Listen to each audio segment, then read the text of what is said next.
Kryeministri Edi Rama tha sot se me operacionin e policisë në Lazarat u shkatrua një tabu 20 vjeçare, një zone që krimi, siç theksoi ai, kishte shpallur Republikë më vete, të cilën kryeministri e cilësoi si Republikën e turpit për Shqipërinë. Zoti Rama kërkoi angazhimin e drejtpërdrejtë të prokurorit përgjithshëm për zbardhur dhe ndëshkuar veprimtarinë kriminale që zhvilluar në Lazarat, deri me sekuestrimin e pasurive të vëna nga trafiqet. Nga ana tjetër ai u angazhua që fshatit të krijohen mundësitë për një jetë normale ku secili të fitojë me punë të ndershme.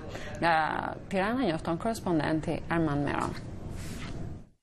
Daljen e tij të parë publike pas vënies nën kontroll nga policia të fshatit të Lazaratit, pas një rrëfimi që zgjati 5 ditë, kryeministri Edi Rama nisi me falënderime dhe mirënjohje për forcat e rendit, të cilat, siç tha ai, u angazhuan në operacionin më të rëndësishëm, më të rrezikshëm dhe më masiv policor në tërë këto vite. Policia e shtetit e shkatroi tabun 20 vjeçare të një zone që krimi e kishte vetë shpallur Republikën vete dhe i kishte kthyer në një njollë turpi për Republikën e Shqipërisë. Nuk munguan me njëherë më pas akuzat për mburojën politike që sipas zotit Rama i është dhënë Lazaratit në vitet e shkuara.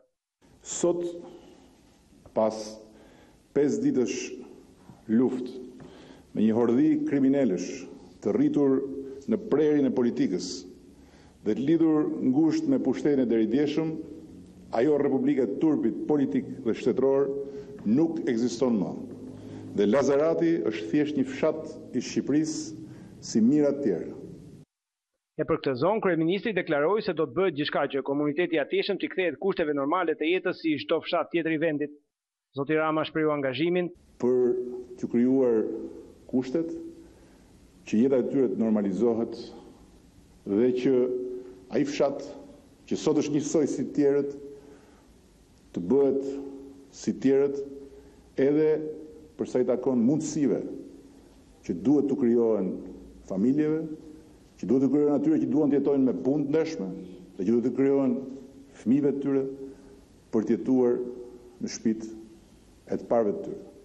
Kryeministri mbylli deklaratën e tij publike me një thirrje të fortë drejtuar prokurorit të përgjithshëm. Për të shkuar deri në fund fazës së dytë të këtij operacioni, që është zbardhja dhe ndëshkimi për çdo provë të zbardhur i gjithë sa veprimtarie shumë vjeçare kriminale deri në sekuestrimin e qindarkës së fundit të gjithë pasurive dhe parave të zeza që janë akumuluar në kurrizë të njerëzve të thjeshtë të kthyer në sklever dhe në kurrizë të një Shqipërie të tërë nga këta kriminal që duhet marrin atë që meritojnë.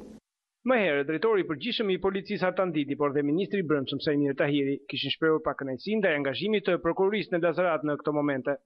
Por nga prokuroria sqaruan për zërin e Amerikës se ndërhyrja në Lazarat është bërë pas një hetimi disa mujor të krimeve të rënda, ku janë evidentuar dhe faktuar organizatorë dhe transportues të lëndëve narkotike pas faktimit të përgjegjësisë penale të rreth 100 personave, shpjegoi zëdhënësi i prokurorisë së përgjithshme Albi Serani.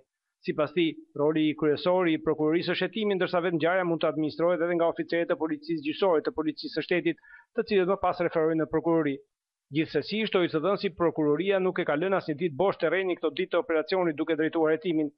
Duke parë volumin e lartë të vendeve të ngjarjes në Lazarat, prokuroria ka shtuar praninë e saj me drejtues të lartë të saj për të orientuar policinë në hetime, nënvizoi zëdhënësi i prokurorisë së përgjithshme.